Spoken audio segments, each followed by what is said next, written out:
Good day, everyone. This is Pineleaf Needles, and welcome to DDO Players News, where we take a look at the latest news in DDO and here at DDO Players. And please welcome my co-host from Ravenloft, Draculetta. Hey everybody, how's it going? I hope everybody had a great Memorial Day. As today, as we record this, it was Memorial Day, at least in the United States.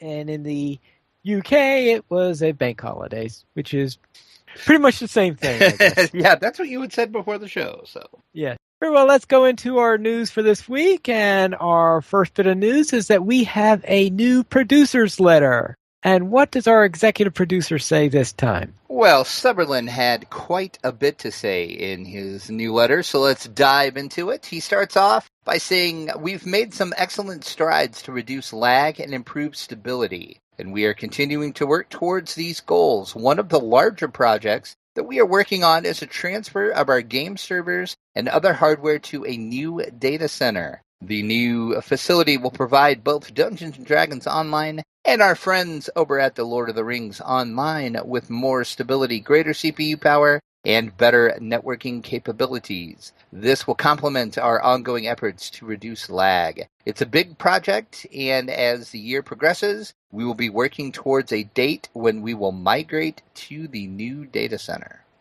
I was under the impression that they are shooting for sometime in late September.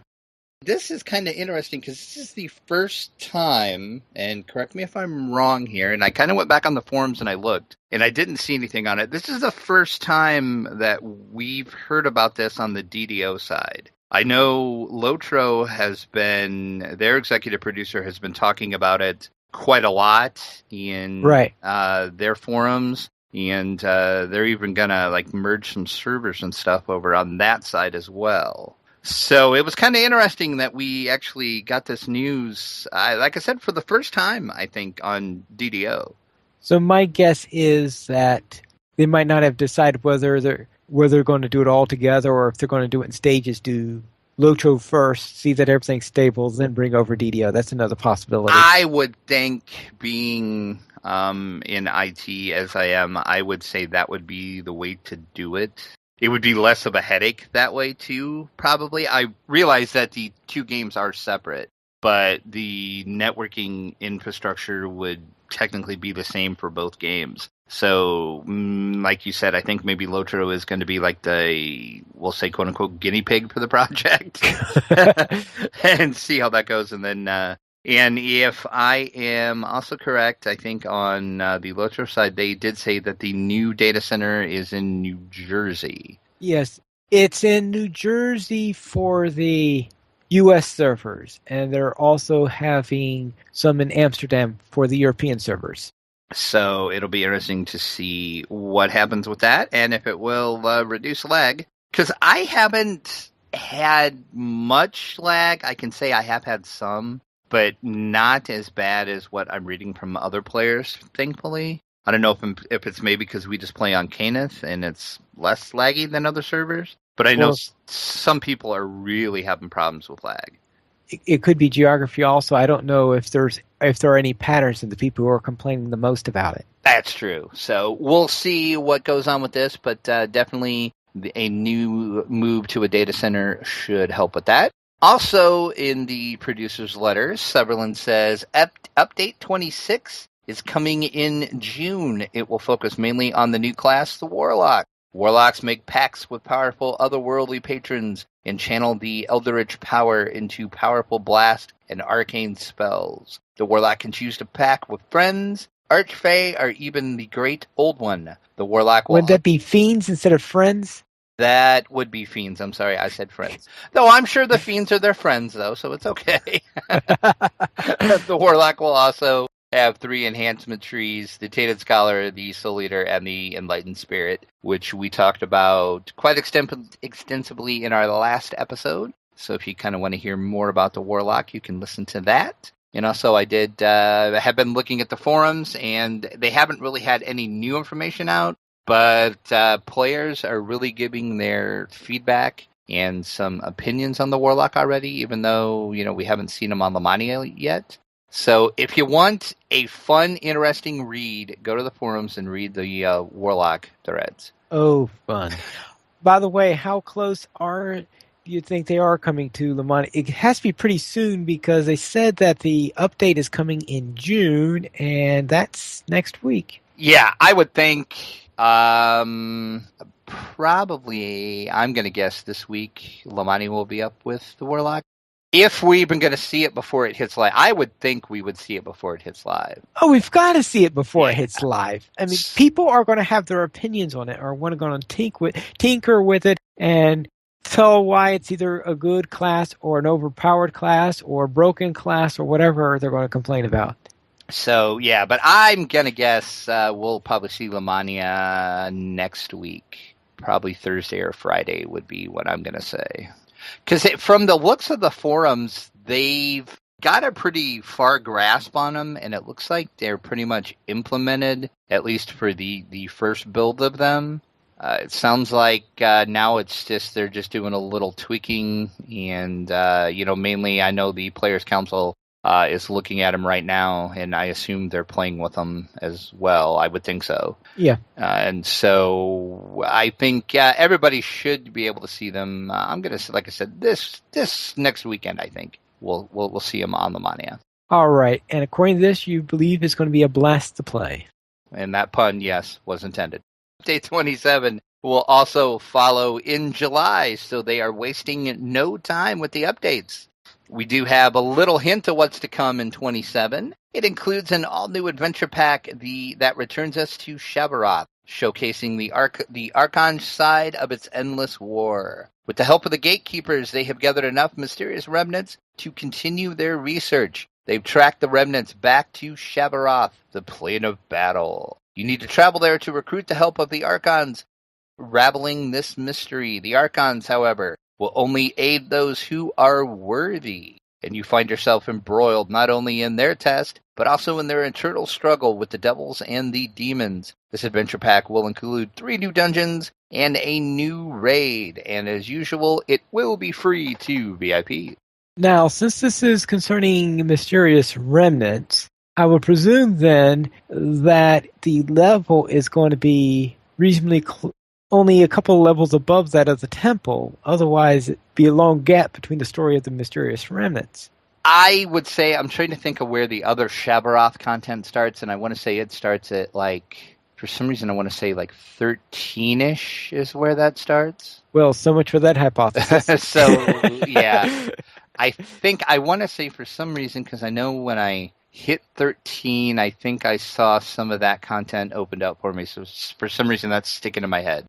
I know that we had a announcement when we hit 13, but that was for Giants though, was it, or was that for something else? That was for the Giant Hold. Okay.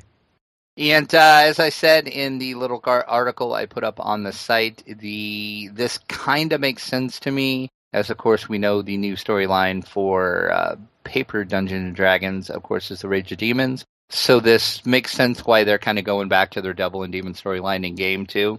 I'm pretty sure that's how they're going to tie everything in, because I think they kind of want to keep as close to what Wizards is doing as they can. All right. And that would explain also why they're bringing in the Warlock at this time, since many Warlocks do tie in with demons. Yep, that is correct. Also, in the producer's letter, we have also been hearing your feedback that you'd like an improved experience when using the DDO store. And we're happy to say that we'll be introducing a new store in the near future. We expect the updated DDO store to offer a streamlined experience when making purchases and many other improvements. We're planning to start rolling out the new DDO store to players later this summer. You will be able to purchase Turbine points with a credit/debit card, PayPal, and also a wide selection of alternate payment methods. We'll have more to say about this new DDO store when we get closer to its launch. And can I get an amen from anybody? The DDO store needed a facelift for a long time. All right, but what they're talking about here, though, is buying things like Turbine points and stuff like this. And does this mean they're talking about the marketplace where you buy the points as opposed to the store where you go and spend the points? No, this is the actual in-game DDO store. All right, because that's been confused because I saw the same announcement concerning Lotro and I'm thinking, well, wait, what? Yeah, it's the actual in-game store where you pull it up from the menu and go in, and you can buy all your items. If you're a premium, you can buy your quest packs and everything with Turbine points through that store. So it's the in-game store, not the marketplace. All right, because I'm talking because I know here they're talking about making purchases of of turbine points. That was a little confusing, but yeah, it's the actual antiquated old ancient DDO store that was antiquated the day they brought it in. Exactly. It was outdated from day one, so it has definitely needed a facelift. So it'll be interesting to see what they do to it. Final thing of our producer's letter, we will have more updates this year. Of course, players will be able to increase their character level to 30. We'll have more adventure packs for you. We'll have an epic and extended version of our popular Shroud Raid and a new adventure pack that relates to the Veil of Twilight. Players will also be able to use an updated and epic version of the Green Steel to craft more powerful gear. And they are very excited for the content that is to come. So a lot of stuff coming, level 30. We've got, of course, the new Shabara stuff coming in July. And we got the Warlocks coming sometimes in June. So it's going to be a pretty busy summer for DDO, it looks like. And sometimes in there, we're going to get a new data center. All right, then. And does this mean that sometime late this year or early next year we'll be seeing an epic Shroud Palooza? We'll have to ask Bonnie about that, but I bet she'll do that. Then let's head on to the Chronicle, the DDO Chronicle. Do they have anything? Actually, this was 143. This was produced before the producer's letter, wasn't it? Yes, it was. It came out, I want to say, the day before the producer's letter came out.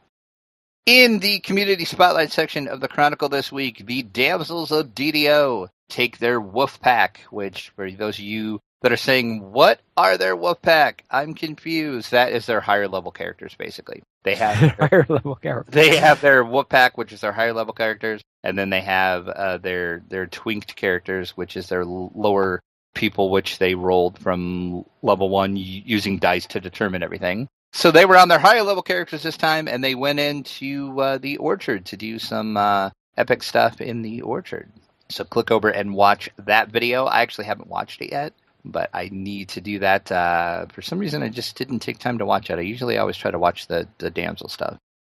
We got another shout out for our 5,000 Turbine Point giveaway, which if you are listening live right now to the live stream, and you have not entered, you best do that because your chance to win is slowly going away. That is going to end tomorrow. We will draw the winner. And I've noted that the number of posts in response to this particular article is more than half of all the articles that we have posted at this site. Yes. One article. This has been crazy, crazy popular for us. I think at last check, we were at like 757 entries on it. So somebody, 1 out of 757, is going to be very, very happy. That's all I can say. All right, then. Also, in the Chronicle, the DDO cast had a episode out on defense. So you want to check that out. That was a pretty good episode as well. And Ginger Spice has a compilation of all the teaching raid videos and hotkeys and more that he's done. So click over and check out Ginger Spice's channel and learn all sorts of good stuff. And that is it for the Chronicle this week. Well, except for this, I'm trying to figure out where this, Elver sneaks into the pit. That is in the pit. We have not actually done that quest yet, ever. And what level is that quest? That I can't tell you off the top of my head. All right, but this thing looks higher than us, so I can tell you that. Okay, it looks like something out of a Caneth manufactory or something. Yeah, it does. I can see why it does kind of have that manufacturing type look to it, but yeah, I mean, wait a minute, is it steam pipes or something? I hear people talking about the pit, but like I said, we have never actually done it yet. Let's go into the store sales. Anything interesting on sale this week? 20% off True Hearts of Wood, Lesser Hearts of Wood, Quest XP Elixirs, Healing Items, and SP Potions. The free sample of the week through May 28th is a Bracelet of Friends. Use that coupon code FRND23, FRND23, and with all coupon codes, that is one per account. And also till June 1st, you can get double the bonus points in the DDO store when you purchase points. So that's always a good time to stock up on your Turbine points because you get those extra double points, which is never a bad thing. And that runs through June 1st. June 1st. All right, then. And let's go into our site news. And we have a poll this week. And the poll was, what is your favorite edition of Dungeons & Dragons? And which version won? 3.5 was declared the winner of our poll, at least, with 40% of the vote. And that equals out to 23 votes. If you were curious, we had a total of 58 votes on this one. And this so far has been our most popular poll. Ooh. The second edition came in, I guess you couldn't really even call it a close second. It was at 22%. Right. With 13, which that surprised me, actually. I didn't figure second edition would rank that high, actually. A little bit of a dark horse to get the place slot. And first edition was 16% of the vote. So, but if you looked at the poll, it should be noted that not one person voted for the edition that shall not be named. And I noticed that only 3 voted for 5th edition, but then I think there's a bias towards whatever was the first edition that you ever played. True, yes. And I think that's why 3.5 ended up winning this poll. Not saying 3.5 is bad. I mean, I really enjoy 3.5. Well, actually, 3.5 has one little way of breaking that mold simply because I suspect that a large percentage of those who've played a significant percentage who played 3.5 might have played 3.0 before that, but 3.5 was a bit of an improvement over 3.0, so therefore, rather than a major change. But then I could be wrong. Maybe a lot of people... How much time was there between 3.0 and 3.5?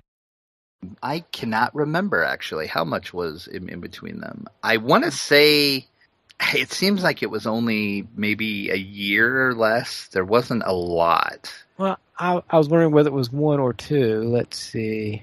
And while you're doing that, we'll read some of the comments some people left. Curtis said, first edition AD&D followed closely by the white box, but I haven't given up on pen and paper D&D and moved to the superior 5th edition Hackmaster, which I will agree, Hackmaster is a load of fun to play. That reminds me a lot of older style D&D for sure. And CD said the basic / first edition for the memories of those early gaming years. Dantel in our chat says, yep, first edition for him as well. Just for the nostalgia's sake. Just for the nostalgia's sake. All right, it looks like 3rd edition was 2000, 3.5 was 2003. Ooh, so there was actually more than I thought. I didn't think there was that long in between the two, but okay. So there was, about 3 years then, right? 2.5 to 3 years. They didn't have months on those. Right, well, that shocks me because I really didn't remember it being that long. I have a feeling it's because it did feel short compared to when you usually see editions or something like that. True, very, very true. All right, then let's go into our DDO screenshot of the week. And what in the world is that? That, Pine Leaf, would be a stone dragon, is what that would be. Stone dragon. That was my... Or a very big gargoyle. That could be too. That was my first view that I got when I first stepped into the giant hold, actually. And nothing like walking in, seeing the very gloomy skies, and then seeing a very giant dragon in the distance, and I'm thinking, I'm going to die when I go over there. But then I got over there, and I'm like, hey, look, he's not moving. He's just a stone dragon. All right, let's go into news beyond DDO. And first of all, Dwarven Forge meets Battle Bards. And exactly who are Dwarven Forge? You don't know who Dwarven Forge is? Oh, sorry. Finally. But Dwarven Forge makes amazing sets that you can use with your not necessarily just D&D games. We'll just say role-playing games. They make sets and tiles. They have basically like full towns that you can do. They have full dungeon sets that you can put together. And so you can bring realism to your games. You can have your minis go through those, like you're describing going to a dungeon, and with Dwarven Forge, you can actually have your players physically, their minis, walking through that dungeon because you have the building. They see the traps, they see the building, they see everything. Oh, good grief. So that's why Battle Bards decided that they were going to team up with them, and Battle Bards is going to match audio to go with the Dwarven Forge sets. This is crazy.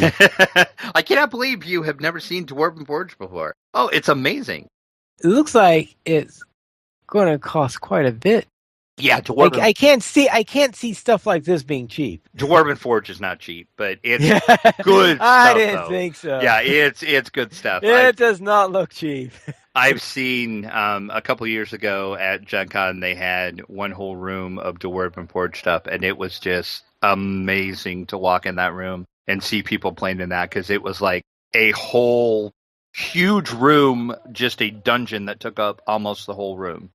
It was insane, but it's going to be a lot cooler now when you have your audio to go with your sets. That Battle Bards, as I said, is going to tailor match up with the sets from Dwarven Forge.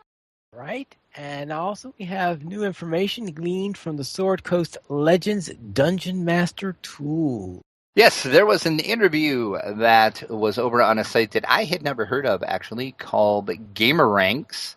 The person, Ian Miles Chong, was the one that had an interview with Dan Tudge about the Sword Coast Legend games, and we haven't heard a lot about the Dungeon Master tools. They've been, hyping the single-player game and kind of the story a little bit, but they haven't talked much about the tool set. So Ian asked him a few questions about exactly how the Dungeon Master set is going to work in the game, and we did manage to get some new information out. He asked, there seems to be a major focus on developing the game's Dungeon Master mode. How versatile is this system, and what is the learning curve for Dungeon Mastering?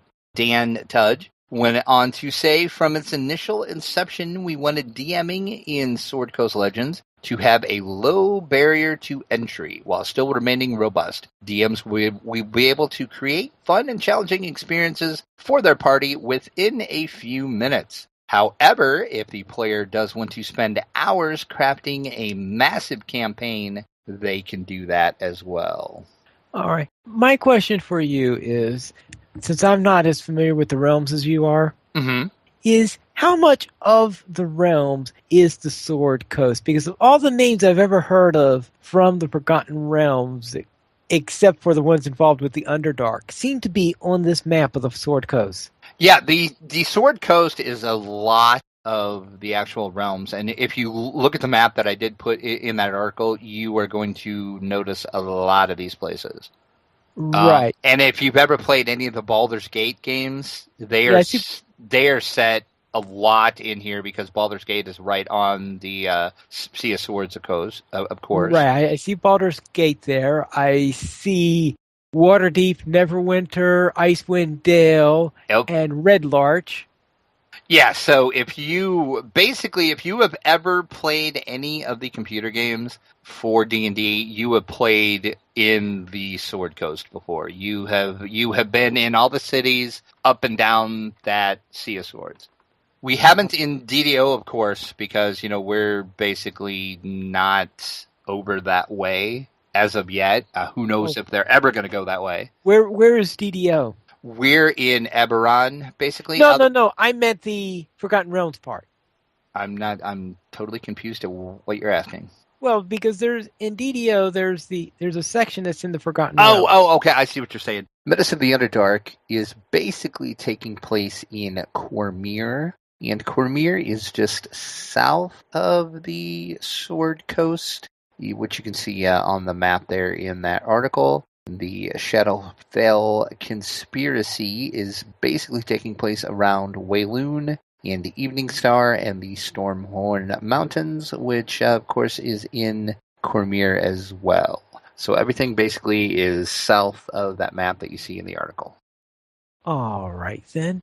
Back to Sword Coast Legends. So, like I said, you can either just hop in and within a few minutes have a dungeon ready for your party, or if you wanted to get crazy, you could take hours and craft out a multi-hour weekly adventure that would take them hours or months to go through. And you can use tools on the fly, of course it says. You can either help your players or you can hinder your players. So you can add traps or you can make doors. They could be going down a hallway and maybe there's a door at that end of that hallway. Before they get to that door, you can change that door into a secret door or you can put a trap in front of that door before they get there.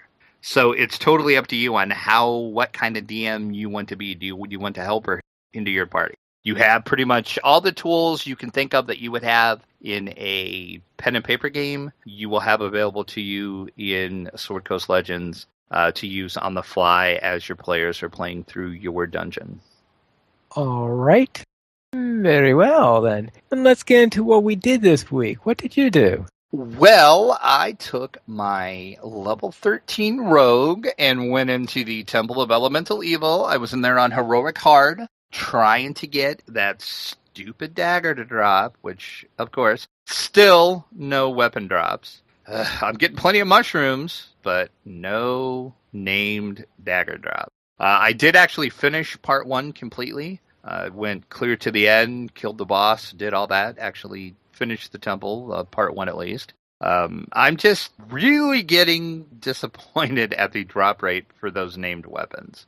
Either it's the RNG totally hates me, which we're already discussed this many times, and we know that is the case, but it can't hate me this much. That's all I'm saying. Yeah, it's just crazy that I'm not getting any drops. But on the plus side, I am getting to know the temple real well, though. You are. Yeah, I pretty much have. If, of course, when I go in, I'm not, trying to do it the most efficient way to get to the end, because I want to make sure I try to get as many of the random bosses as I can get, because, they're the ones that you get the drops from. But right. I pretty much know the layout of the temple fairly well at this point. And then I also took my 13 rogue back into the giant hole, was doing some more exploring out there, and I actually found one of the quests I needed to do, and that was Feast or Famine. I did that. Nothing really too exciting or major happened in that quest. I mean, it was fairly straightforward, fairly easy. I'm enjoying the giant hold so far. It's just I'm finding it really hard to find. I have a bunch of quests on my log, but they're kind of ones where you have to just run around and find the entrances, and then there's some walk-up quests. So I just have to spend some more time out there. Oh, fun. And then Wednesday night, of course, we did our weekly DDO playthrough that we do together, and I will let you talk about that. What my Ranger Rogue, which actually I reached level 13 doing this thing that we did on Wednesday night. Right, and what we did is I was taking my Artificer, of course, who, of course, reached level 13, and we were doing the Temple of Elemental Evil Part 1. And we were doing this. We were doing it only at normal. After all, we have history with how nasty that boss fight is, and we wanted to give ourselves some chance as a universe of actually completing it. And we went through there, and in fact, I think it took our entire time slot to get all the way to the end. We managed to get to the final boss, and I presume that being 5 levels above the slated level helped a great deal because we managed to finish it. Yeah, we really didn't have too major of a problem. I think the only problem that we did have is you had the club, of course, and I knew going through it with Moosey and Bonnie that you can use that club on the elemental stone guy that's in there in the final part, and he'll kind of help you in the fight. Well, Right. you, for some reason, couldn't. The club wasn't working at first, but then we finally got that. He was either making his save, or it wasn't working, or it was bugged, or. But that was really the only major problem we had with it. And also, we couldn't get water off of water too. That was Yeah. Actually, the other major I think problem it might be that you can't, that the club isn't very effective if the elemental was in the earth area. That could be. I forgot. And right. The only other thing we had is water. We had a hard time getting water off of water too, because I told you we couldn't really damage him if they were on. You had to drive them to the opposite element, and for some reason, water was like rooted down on water, and we finally got him to move, and then it wasn't too bad after that. So that went actually, reasonably well. As for the only other place that gave us trouble is the Gatling ballista. Who on earth came up with that one? I forgot about that. I mean, really? A ballista that fires that much is ridiculous. Yeah, I forgot about that. That was kind of comical. That I wish we would have had recorded, because we were running down that hallway, and I was just about to tell Pineleaf, we're coming to the... And then he just ran right down that hallway and got killed. And I'm like, well, never mind. Because I was going to sneak up and backstab all the guys in there so you could run and not get shot. And then you didn't get killed right off. It's like you were lagging or something. It was because you were trying to run back, and I was trying to have the cleric hireling we had with us. I was trying to tell him to heal you, but you were a little bit out of his range, and you were like running super, super slow. It was crazy. And then I think you finally caught a couple of the more arrows from it, and the way it's been shooting, boom, boom, boom. You succumbed to your wounds, as they say. Yeah. All right. Now, on my druid, for my permadeath character, I started out in the harbor, and I did a couple of quests there, the Home Sweet Sewer, Miller's Death, Explosive Situation, a couple of those solo quests. Then I went to the waterworks and did the first section of it, the Clan Gnashtooth, that stuff. After that, I didn't have much time for the next couple of days, so I decided to do a couple of short ones in the marketplace, the Sunken Sewer and Missing in Action. And when I still wanted to do short ones for a little while, I then went into the catacombs and did the Friar's Niece. And this is when I noticed, for the first time, probably because of the way the lighting is there, that the shadow of a druid in wolf form is still in caster form. Is that right? And I said, what? I guess I've never noticed that. I've never paid attention on my druid before.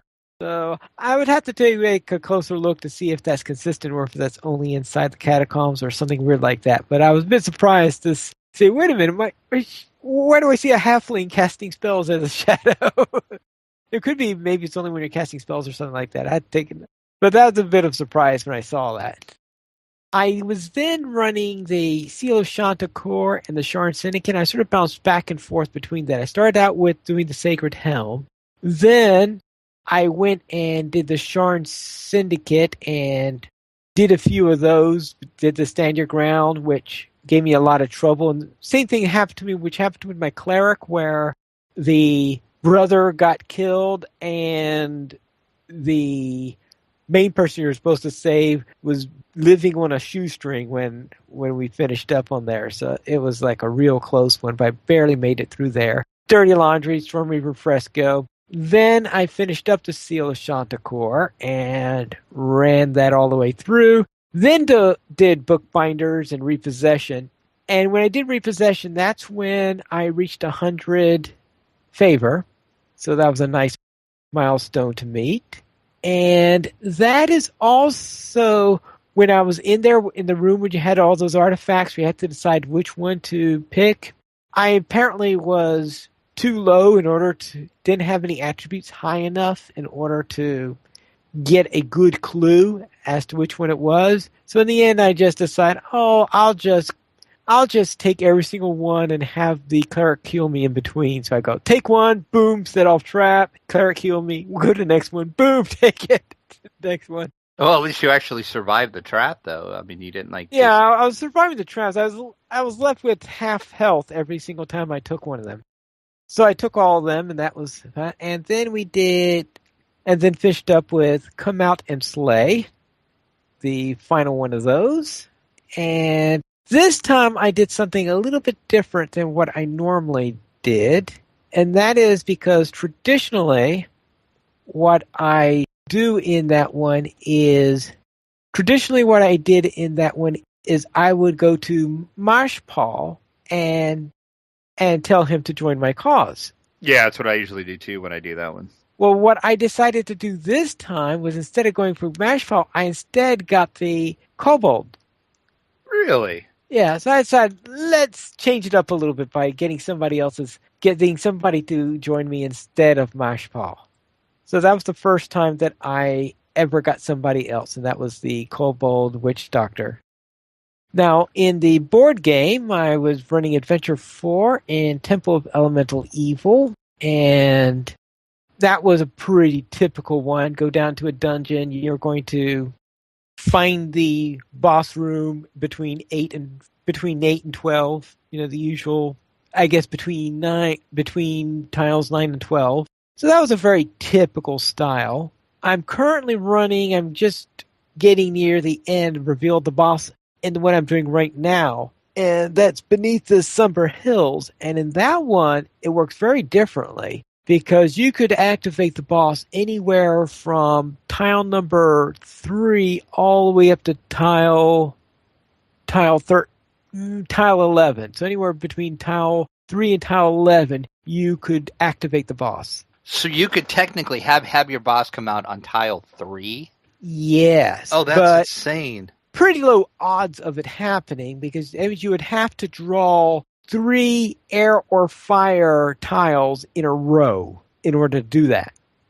And the odds of doing that, all right, you have an even odds. So you have the 25%, 25%, but of course, slightly lower percentage as you're going along since the tile percentage would be a little bit less. So that'll be a quarter, actually, I guess the first time it's only a half. So half the time for the first one, then a quarter, then a quarter. So 60. It's about 1/32. So I'd say about a 3% chance of doing that. But still, that's just insane to me that you could actually have your boss pull on your third tile, though. Right. That'd make for a short dungeon. It'll make for a short dungeon, but more likely it's going to be somewhere, I'd say around 8 or 9-ish, I guess, would be a more likely one. Though right now in my playthrough, it came out on tile 10, it looks like. No, tile 11. Your last possible tile, you actually pulled your boss. Sorry, I was counting story tiles. I was at 1, 2, 3, 4, 5, 6. Yeah, 1, 2, 3, 4, 5, 6. Okay, 11. It looks like then the last possible one is 12 then. Let's see, because I think there was one more after it where it could possibly have been either that or I was closer than I thought. But you get the idea there. Right, yep. It could take it could take either a short time or it could take about a normal time. But probably, and the idea there is whichever element you get the fourth time around, the first one to get there the fourth time is the element that the boss is going to be. So that's a nice, interesting twist to the usual style of how the dungeon works. And that is everything down on there. So it was quite a busy week. I guess so. You did a lot, and you're still alive with your permadeath. Oh yes, but level 5, reaching 100 favor, completing Sharn Syndicate and Seal of Shanta Core is the retirement point.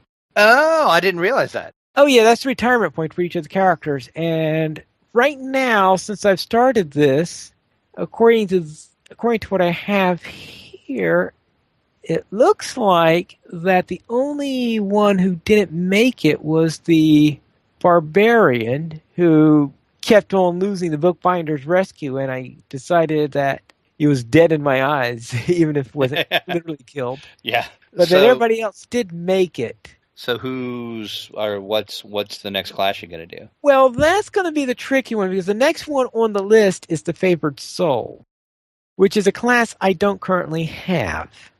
So if the favorite soul happens to go on sale this week, then I'll probably do this favorite soul anyway. Yeah, well, yeah, I guess we'll see. But if not, well, this is the end of May right now, so actually, I don't want to skip next week because next week's show is being recorded on June 1st. So I would have started by then. So therefore, I would say that if the favorite soul is not on sale, I'll probably skip the favorite soul and go to the fighter and do the fighter. And it's interesting how these things are bunched up because first we have the rather oddball classes, the specialist type classes, stuff like that tend to be low in the alphabet.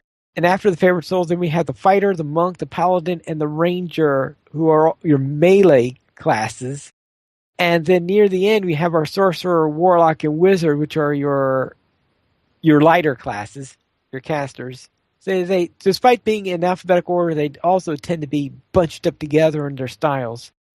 So maybe to prevent me from getting everything that's having all the same type coming out all at the same time, maybe I'll do the fighter next time.